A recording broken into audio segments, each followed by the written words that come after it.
Yasmin Nurul Amin. Yes. Tadi saya buat research Google. Sehat cikgu? Sehat. Dah sampai sini sihat lah ni. Yes. Tadi masa PMB cikgu, kita cerita cikgu orang sama mana? Tapping. Okey, kita cakap utara ini tak apa. Boleh. Saya nasib baik belajar dekat Kedah. Kedah kat mana belajar tu? Dekat UUM Sintau. Okay. So faham lah juga utara. Nah, Sikit-sikit. so hari ni kita akan cakap berkenaan apa? Hari ni sebenarnya kita nak tanya Cikgu Min. Banyak sebenarnya kita nak tanya Cikgu Min. Cikgu Min ni kalau untuk makluman kepada semualah pendengar dan penonton setia Sekolah Malaysia, Cikgu Min ni adalah salah seorang pemenang Top 50 Global Teacher Award. Bukan pemenang. Dia lah maksudnya Top shortlist. 50 finalist. Yang Dia pertama, menang yang tu. pertama di Malaysia dan di Southeast Asia. Pertama di Malaysia dan pertama di Southeast Asia. Tepuk tangan. 2015. 2015. Now kita ada berapa orang dalam? Sekarang total dah 9 orang. 9 orang. Ya, setiap tahun kita ada finalis. Finalis Wow. Ada yang nak masuk top 10 lah? Top 10 tahun yang pertama, 2015 tu kita ada seorang nama dia Dr. Madanjit Singh. So dia bukan guru sekolah. So dia macam dia buka sekolah sendirilah, 180 buah sekolah around Asia. We can say Asia. Okay. Dia top 10. Tapi dia tak nak include in the macam dia suruh I claim that I am the first school teacher in Malaysia and Southeast Asia. I see. Tapi sepatutnya dia memang top 10. Dia yang first. Dia top 10. Dia sama dengan I. And the same year. Okay. Tapi dia macam bagi semangat lah sebab masa I was shortlisted tu, I felt that I'm number 50.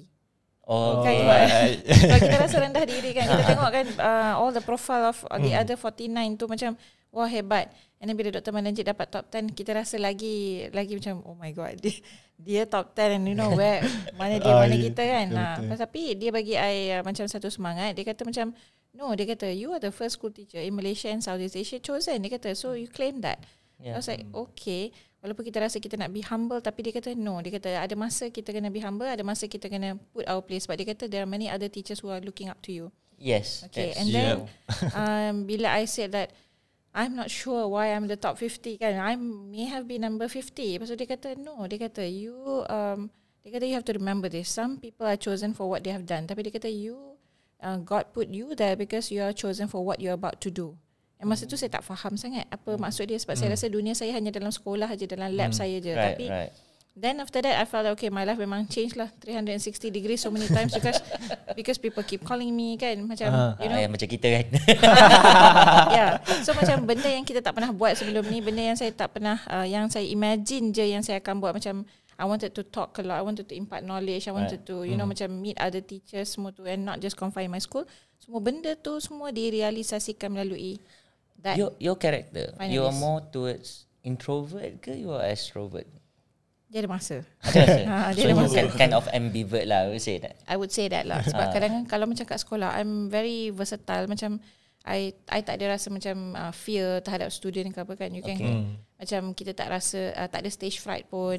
So I can be an MC in school. Memang I selalu jadi school MC. So macam tak ada rasa tu lah. Cuma in the sense of like, macam katalah bila sampai ke sekolah, I'm not gonna be loud and like macam greet everyone ke macam tu kan. So in that sense I'm a bit macam reserve. Okay.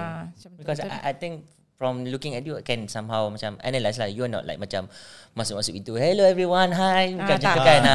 Memang tak. Tapi kalau orang ajak saya Cikgu Min nampak macam quite friendly lah. Sebab first time saya jumpa Cikgu Min pun Cikgu Min boleh sembang. Oh okay, boleh. Kalau sembang tu banyak hari boleh kita duduk sembang. Mungkin sebab Cikgu Min kan mengajar sekolah lelaki boys, that's why boleh sembang dengan kita. Can get connected. Boleh get along lah. Okay, Cikgu Min cerita sikit dari segi when that you started to become a teacher. Maksudnya you did you from Taiping. Sekolah dulu kat Taiping? Tak, saya sekolah kat Kedah. Sekolah taman mana? Oh, dekat Sekolah Kedah. Sultan Muhammad Jiwa. Oh, ni Mak Jiwa. ni. Mak Jiwa. Tahun bila tu? SPM? 94 SPM saya. Oh, okay. Kalau nasib baik tak masuk sekolah tu, kenapa? Kena panggil Kak Min, Kak. Itulah. Senior. Senior. Tapi you went to Tapi Sai Putra kan? matriculation saya pergi Sai Putra. Yes. Okay, tangan lagi. Okay. Setahun duduk kat Sai Putra. Tapi masa tu you were there also, I was there, tapi I don't know lah. Tapi satu sekolah? I was there 95, 96. Yes, I was actually form 2 masa tu. Maknanya memang ada lah, tapi tak pernah tak perasan pernah jumpa lah. Tak pernah jumpa. Masa tu I think head boy masa tu Abang Madi kot. Yes, betul. Correct. So I was there actually. Baru appointed jadi prefect, school prefect masa tu form 2. Prof Karim pun situ tau. Hebat. Dia. Saya je sesat. Tapi dah dekat dah UUM tu. Dekat dah. Okey lah tu boleh kira. Changlun tak jauh. Boleh kira. Boleh. So after that then you went to USM. USM to study in chemistry. Masa tu I took matriculation juga, dan lepas tu sambung industrial chemistry. Tapi di situ ada satu cerita menarik sebenarnya, sebab masa saya apply, biasalah bila kita masuk macam dunia sains ni, so parents kita aim supaya kita akan jadi doktor kan. So bila kita minta dia ada 5 choice kan, 5 choices. So bila dalam 5 pilihan tu, first letaklah medik, saya ingat medik, pharmacy, lepas tu I think engineering, forgot what is it. Last kali tu I put industrial chemistry. Okay. Lepas tu kan bila duduk dengan kawan baik ni, kawan baik saya nama Ain daripada Kelantan. So dia punya choice sama, 1, 2, 3, 4 sama. Yang kelima dia biogunaan, I kimia industri. So and then we were talking. Lepas tu kita kata macam susah lah kita punya course ni kan. Jom kita ambil teaching. Tukar pula. Lepas tu nak tukar. Lepas tu pergi jumpa masa tu pengarah matrik ialah Prof Jain Nordin. So jumpa pengarah matrik ni, cakap kat dia, boleh tak kita nak tukar pilihan yang kelima. Lepas tu dia cakap, habis yang 4 yang atas ni takkan tak boleh dapat satu pun. And we were like, no, kita nak tukar pilihan yang kelima juga. Lepas tu dia kata, no, tak payah. Dia cakap, mesti you akan sangkut mana-mana yang 4 yang atas ni. So kita pun balik lah, cakap okay tak apalah, kita tak jadi cikgu pun tak apalah, kita mungkin jadi engineer. Tengok-tengok dua-dua dapat pilihan kelima. So I got kimia industry, dia dapat biogunaan tu. Dia ambil I think in marine. So she end up also jadi teacher sekarang. She end up became a lecturer. Oh, okay. So I end up becoming a teacher. So we were like, we could have been a teacher back then, tapi fate didn't, tak ada, kita tak ke situ lagi. Cuma tak ada tu ada juga somehow lah. Sempat jadi engineer lagi lah. Ya. Jadi 2 tahun. 2 tahun. 2 tahun. Dan ini kisah yang juga saya kurang cerita dengan orang lah, sebab okay, kita korek.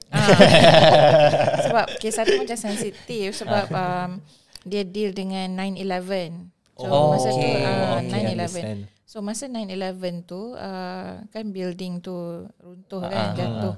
So kebetulan pada masa tu there are few people from the company that I work with at the time, dia ada dekat situ lah. So macam because of that, trade diorang macam affected.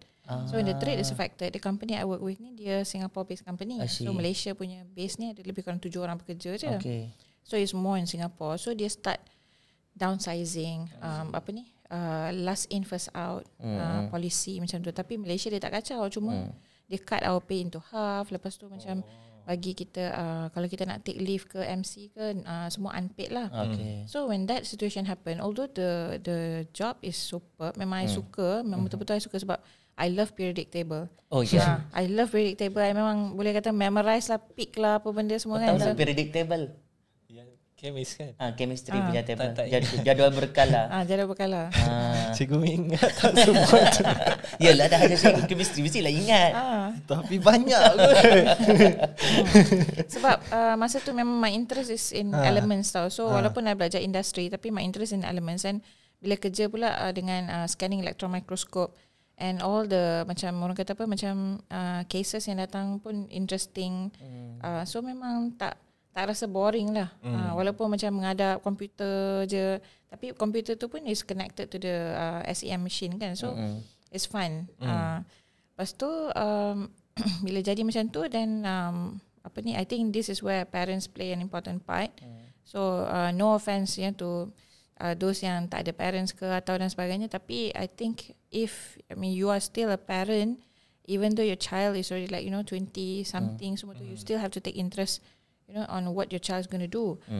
So I had this discussion lah, serious discussion dengan my father. Selalunya kita orang tak cakap pun, tapi entah macam mana dia tanya, dia kata berapa lama lagi nak kerja macam ni kan. And I was like, I like what I do. And masa tu duduk kat Penang, so Penang macam heaven lah tu kan. So dekat dengan kampung, dekat dengan kan? hometown. Bila-bila masa nak balik pun dalam 45 minutes je naik bus kan. So macam okay. Lepas tu then he said berapa lama lagi nak kerja macam ni. Then I said that tak tahulah. Dia kata because I like this. And then dia kata how do you see yourself 10 years from now? You still want to work in this company ataupun you nak venture out?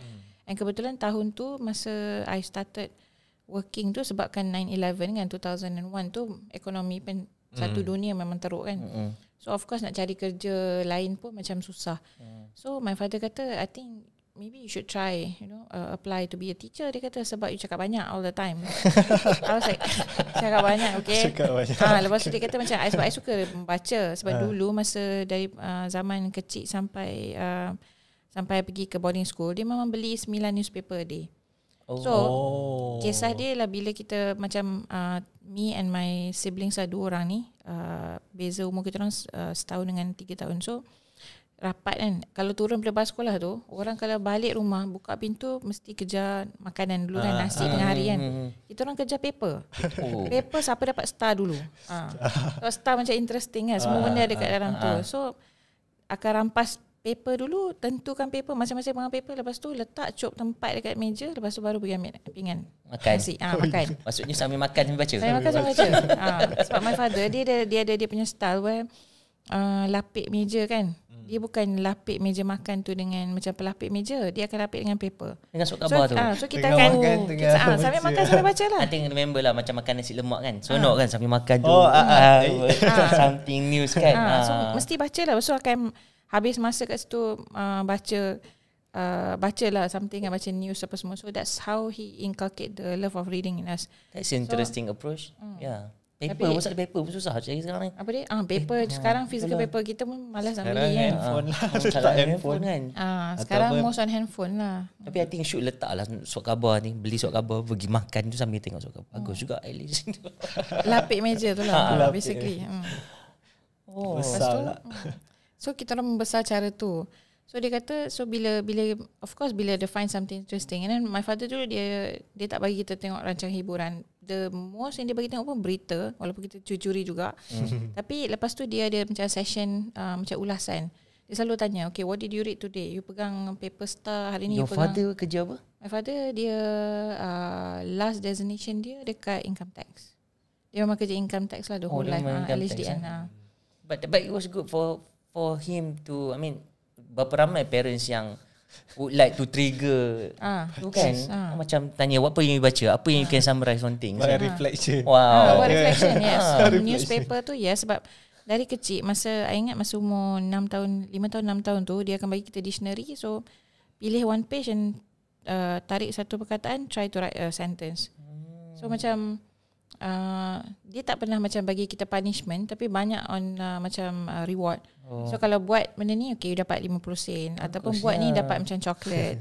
So lama-lama kita rasa macam nak buat benda tu, sebab it's interesting especially bila kita pergi sekolah dan kita nampak macam cerdik sikit kan pada orang lain. Did he wish in his other life he will become a teacher? Tak pun. Tak.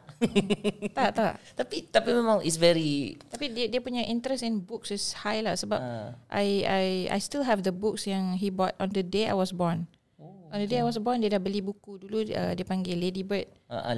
So this Ladybird books ni memang orang kata apa, macam fairy tale lah kan. All the Cinderella book semua tu. So I ingat my first book was Jack and the Beanstalk. So dia dah tulis kat situ bought for Yasmin, dia kata on her on the day she was born. Wow. So dia tulis. And ever since that dia memang beli, dan kita orang sendiri kena catalogkan the books as we grow older lah. Macam tu. Dan tertunggu-tunggu bila papa nak bawa balik buku ni. Kalau macam birthday apa semua tu memang buku lah. Ada buku. Tapi I think I remember during those age yang masa ni kan, I think almost ni lah, maksudnya kan dulu-dulu buku macam buku Alfred Hitchcock, Nancy Drew, it's like only the price is only RM1.90. Betul, murah aje. RM1.90 and I have lots of collection of it, like wow, memang suka gila lah masa tu kan, kecil-kecil. Dulu ada translation lagi kan. Hitchcock ni ada yang BM version, English version.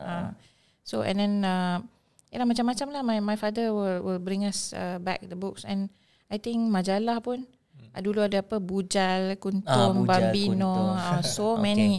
Dewan Pelajar, Dewan Siswa, so everything ada lah. So because of that dia kata, so you cakap banyak and you selalu macam nak cerita kan. Bila suruh bagi ulasan je, so I will be the first, but I tak nak be the last between the three yang malas nak dengar. So my siblings pun okay lah kan. So masa-masa akan berlumba nak cerita about that. Then he said, why not you try to become a teacher? So I said macam, boleh lah, tapi macam I like my job now. Lepas tu dia kata tak apa, dia pergi ambil borang untuk masuk KPLI tu. So dia isi, dia suruh sign je. Wah. Saya kata okay, sign. And then bila pergi hari nak pergi interview pun dia bawa pergi. I remember interview kat Ipoh, Maktab Perguruan Ipoh. Masa pergi tu I tengok ada 200 nama. Dan masa tu macam menyumpah jugalah, cakap 200 orang ni nak kena tunggu kan. Dia lagi tak ambil cuti 1 hari je. Lepas tu tengok 2 orang je datang interview. I and another friend of mine nama Maimunah, kebetulan both of us in the same maktab lah selepas tu kan. Rupanya masa tu orang tak minat nak ambil KPLI. Why? Sebab masa tu dia punya allowance 600 lebih. Rendah je, kan. rendah. So macam orang tak kisah sangat lah kan nak jadi cikgu ni. So itu tahun berapa je? 2001. Dulu ada skim KPLI, sekarang dah tak ada dah. Sekarang dah tak ada. Lepas tu 2001. And then lepas masa interview pun interviewer tanya kan, dia kata betul ke nak jadi cikgu? Saya cakap tak nak. Lepas tu I kata tak nak sebab I ada kerja sekarang, belakang kan. Saya cakap I ada kerja sekarang, engineer ni. Lepas tu dia kata habis tu kenapa datang? Cakap bapak saya suruh. Cakap bapak saya kata suruh saya jadi apa ni, kerja kerajaan macam cik ni lah, saya kata macam tu. Sebab ayah saya cakap kan kerja kerajaan ni macam menjamin menjamin kita masa punya depan. Tu saya masa depan ni kita macam menjamin dah surat pekerjaan tu tak goyang lah. Macam sekarang kan suka-suka hati je orang nak cut your pay and stuff kan. Dia tak buang kita pun, tapi dia macam nak buang kita kan. Macam tu. So then dia orang macam gelak-gelak semua tu. I thought okay tak dapat lah kan, sebab I'm being too frank. Tengok-tengok dapat.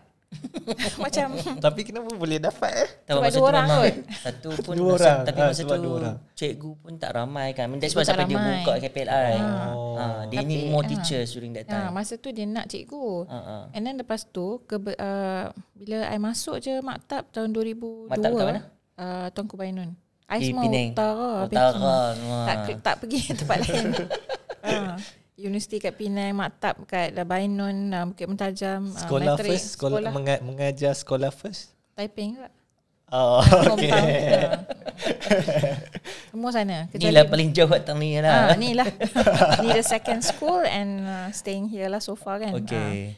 So that's why bila dapat in 2002 tu dia orang announce. Masuk je hari pertama tu dia announce kata allowance dinaikkan double. 1,300. So the next intake sampai pecah-pecah cermin BSN tu, orang nak beli nombor pin tu. Nak apply for the KPLI, nak beli kan. So I pun macam okay, ada nampak macam okay, ada apa ni, macam ada sinar. Ada sinar lah di situ kan, macam okay. Ada hikmah.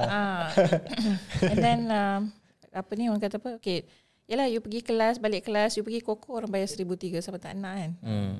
It's nice. Yep. It's nice. Mula-mula tu macam tak rasa juga. Lepas tu bila dapat allowance tu lepas 5 bulan, bayangkan sedebuk. Kan 1,300 kali 5 banyak lah. I think 1,275 lah. Sebab tak ada iPhone lagi masa tu. Memang semasa tak ada. Nokia tak ada. Nokia. Masa tu semua phone Nokia je. 3310. Lepas tu Cikgu Min masuk sekolah kat Taiping berapa tahun? 2 tahun lah. Di mana? Sekolah menengah? Di Sekolah Menengah Kampung Jambu. Memang terus ngajak kimia. Tak, masa tu sekolah tu sekolah baru, saya ajar sains dulu. Kimia ni I start di sini, di PJ. Oh, di sini lah, di Lasal.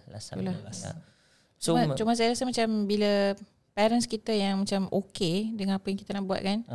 So macam kita punya life pun cantik. So macam di maktab sini pun I dapat Best Student Award. So macam I don't even study that that macam orang kata macam pulun lah. Tak pulun pun kan. Lepas tu dapat best student sebab orang lain tak pulun. Mesti pegawai kerajaan tu kan yang ambil Cikgu Umi masa tu kata aku telah buat keputusan yang betul. Boleh lah. Dan masa tu angka saya pun mula-mula dia orang macam skeptical juga. Dia cakap boleh ke you, sebab angka saya jadi saya punya guarantor kan masa tu. Angka saya pun cikgu.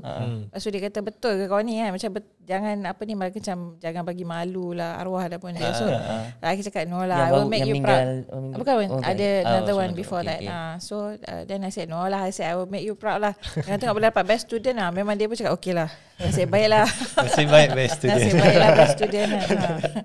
Lepas tu, dan bila dapat best student tu macam kita pun fikir kenapa boleh ditempatkan. Masa tu kawan-kawan semua pergi Sabah Sarawak. So tapi my luck was on my side. So I dapat sekolah kat kampung. Tapi masa tu macam ada terfikir juga, since kita dapat best student, tapi kenapa kita tak ditempatkan di sekolah yang okay. Then baru I tahu yang penempatan guru ni bukan kerana kita punya achievement ke atau apa kan. Dia based on body. Main cukup tak cukup ke macam itulah kan. So then lah asam garam dalam dunia pendidikan tu. Then then when I wanted to move to PJ, so I was placed in ni lah LaSalle PJ ni. Sekarang dah berapa lama cikgu menjadi cikgu dah ni? Total semua 17. Daripada keluar maktab. 17 tahun lah. Okay. PJ tu nak masuk 18. tahun berapa? PJ 2005 kat sini. Saya baru tahun 5. Baru tahun 5. Baru tahun